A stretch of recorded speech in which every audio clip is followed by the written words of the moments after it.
Saudara-saudaraku, dimanapun Anda berada, pada kali ini kita coba melihat di dalam Alkitab, di dalam firman Tuhan, apa yang dikatakan sehubungan dengan perbaktian atau ibadah.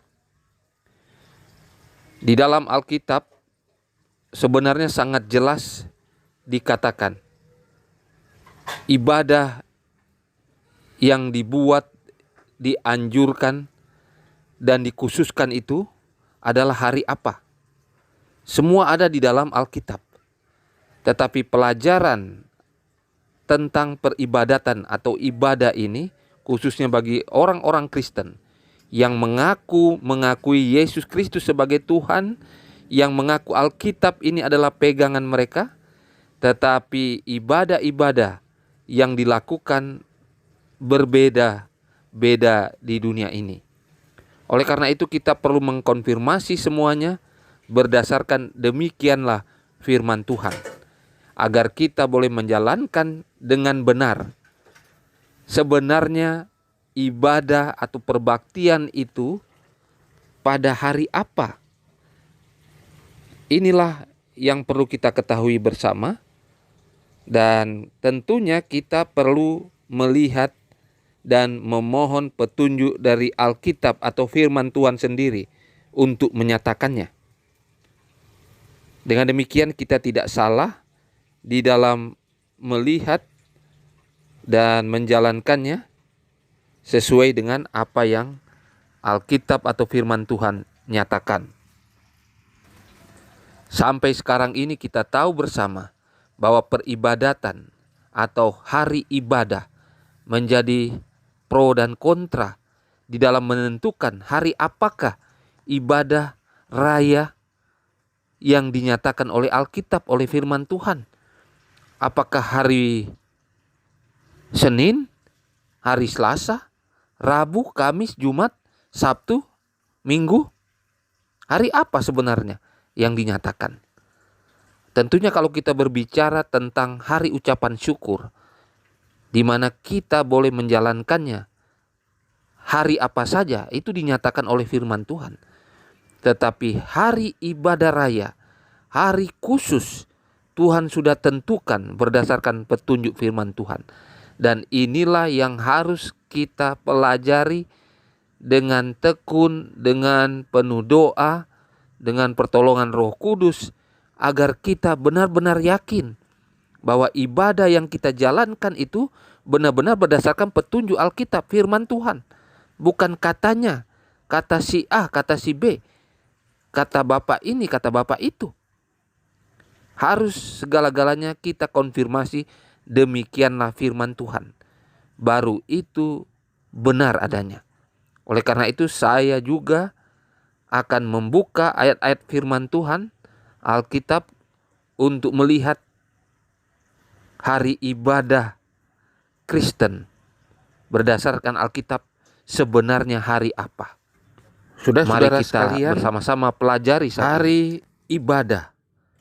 Sudah dinyatakan pertama kali oleh Tuhan sendiri di dalam Kejadian pasal yang kedua. Setelah penciptaan dunia ini, kemudian manusia juga diciptakan, maka di dalam Kejadian pasal yang kedua, ayat yang pertama sampai yang ketiga, firman Tuhan berkata, "Demikianlah diselesaikan langit dan bumi dan segala isinya, ketika Allah pada hari ketujuh telah menyelesaikan pekerjaan yang dibuatnya itu, berhentilah ia pada hari ketujuh dari segala pekerjaan yang telah dibuatnya itu. Lalu Allah memberkati hari ketujuh itu dan menguduskannya, karena pada hari itulah ia berhenti dari segala pekerjaan penciptaan yang telah dibuatnya itu." Firman Tuhan sangat tegas mengatakan bahwa setelah penciptaan dunia dan isinya, termasuk menciptakan manusia, Allah berhenti pada hari yang ketujuh. bukan cuma berhenti, tetapi dia menguduskannya, menyucikannya, dan memberkati hari ketujuh itu. Dan inilah hari yang merupakan hari khusus yang nanti setelah kita pelajari ke depan, inilah hari ibadah yang Tuhan sudah tentukan, yaitu pada hari ketujuh. Tuhan bukan karena lelah dia berhenti pada hari ketujuh setelah penciptaan, tetapi dia inginkan satu hari manusia boleh berhubungan dengan dia, beribadah dengan dia. Dan pada hari ketujuh dengan jelas tadi dikatakan hari itu dia berhenti dari pekerjaannya, dia memberkati hari itu dan menguduskannya. Itulah hari yang ketujuh. Kemudian ketika kita berbicara lebih lanjut lagi, di dalam Keluaran pasal yang 20, pada zaman bangsa Israel, Tuhan menurunkan ke 10 perintah, 10 firman atau 10 hukum kepada bangsa Israel. Dan itu dibacakan sendiri oleh Musa kepada bangsa Israel setelah dia mendapatkan 2 loh batu yang berisi 10 perintah Tuhan dari gunung Sinai. Kemudian dia bawa kepada bangsa Israel dan dia bacakan. Dan ke 10 firman atau 10 perintah atau 10 hukum Tuhan ini terdapat di dalam Keluaran pasal 20. Dan salah satu hukum atau perintah itu dinyatakanlah hari ketujuh sebagai hari yang dikuduskan. Terdapat di dalam Keluaran pasal 20 ayat 8 sampai 11. Keluaran pasal 20 ayat 8 sampai 11, firman Tuhan berkata, "Ingatlah dan kuduskanlah hari Sabat. 6 hari lamanya engkau akan bekerja dan melakukan segala pekerjaanmu. Tetapi hari ketujuh adalah hari Sabat Tuhan Allahmu. Maka jangan melakukan sesuatu pekerjaan, engkau atau anakmu laki-laki atau anakmu perempuan, atau hambamu laki-laki atau hambamu perempuan, atau hewanmu, atau orang asing yang di tempat kediamanmu. Sebab 6 hari lamanya Tuhan menjadikan langit dan bumi, laut dan segala isinya, dan ia berhenti pada hari ketujuh. Itulah sebabnya Tuhan memberkati hari Sabat dan menguduskannya." Sekali lagi saudara-saudara, firman Tuhan mengkonfirmasi hari ketujuh itu adalah hari Sabat. Hari yang diberkati, yang dikuduskan, di mana kita perlu untuk mengadakan ibadah. Jadi sampai di sini kita sudah lihat hari ketujuh itu adalah hari Sabat. Dan kita akan melihat selanjutnya mengapa hari ketujuh atau hari Sabat ini harus menjadi hari perbaktian kita. Karena Tuhan sendiri yang membuat, Tuhan sendiri yang menciptakan. Dan itu sebenarnya untuk menjadi berkat bagi kita, agar kita punya waktu khusus bertemu dengan Tuhan di dalam peribadatan kita.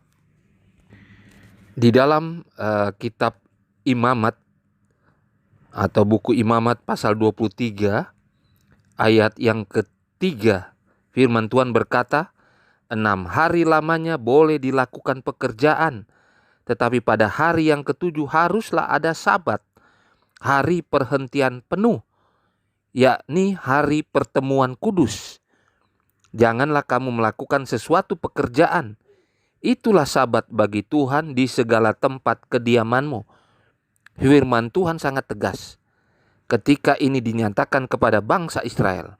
Karena ini salah satu perintah Tuhan dari 10 perintah itu. Dan di sini menegaskan bahwa pada hari ketujuh, hari Sabat, itu adalah hari perhentian penuh. Artinya beristirahat penuh. Dan itu adalah hari pertemuan kudus.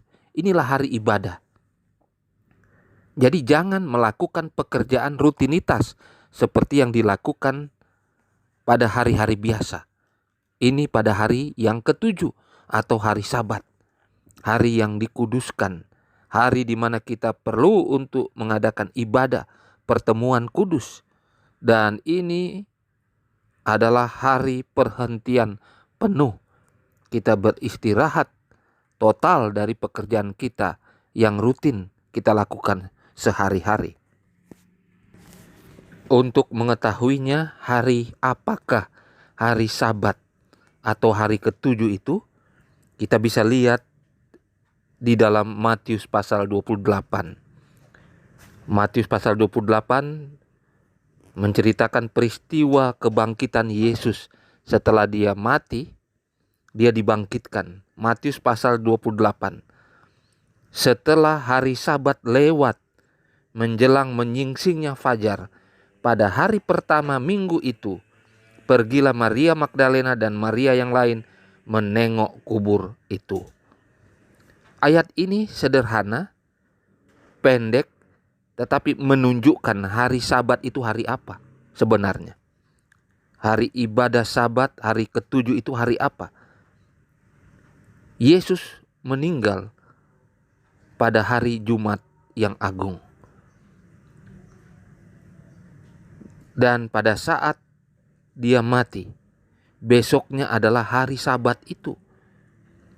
Jadi hari Sabat itu adalah hari setelah hari Jumat. Tentunya itu hari Sabtu. Dan Yesus bangkit pada hari yang pertama di dalam minggu itu. Sebagaimana dinyatakan dalam Matius pasal 28. Setelah hari Sabat lewat, yaitu hari Minggu atau hari pertama, Yesus bangkit pada hari Minggu. Jadi sini sangat jelas, hari Sabat itu adalah hari di antara Jumat dan Minggu. Artinya itu hari Sabtu. Itulah hari ketujuh atau hari Sabat. Sampai di sini tentu kita sudah tahu bahwa hari ibadah yang dinyatakan oleh Alkitab, oleh firman Tuhan, adalah hari Sabtu, hari ketujuh. Itulah hari Sabat Tuhan, hari yang diberkati, hari yang dikuduskan. Dan ini terus-menerus berlaku dan tidak pernah surut.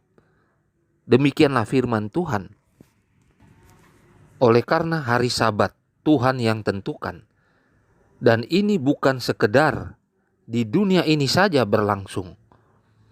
Tetapi firman Tuhan di dalam Yesaya pasal 66 ayat 22 dan 23. Dikatakan, sebab sama seperti langit yang baru dan bumi yang baru yang akan kujadikan itu tinggal tetap di hadapanku, demikianlah firman Tuhan.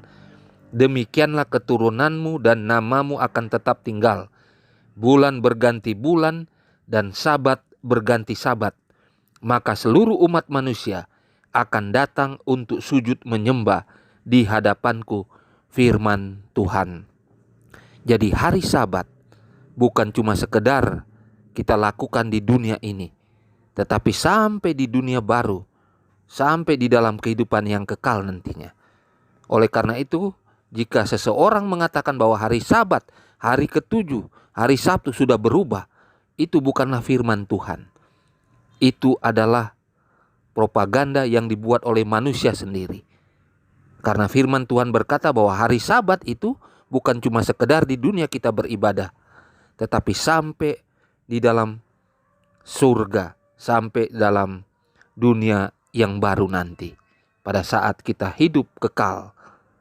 Inilah pelajaran kita tentang ibadah yang benar, yang perlu dilakukan sebagaimana yang dikatakan oleh Alkitab. Demikianlah firman Tuhan, dan itu adalah hari Sabtu, hari Sabat, hari yang ketujuh.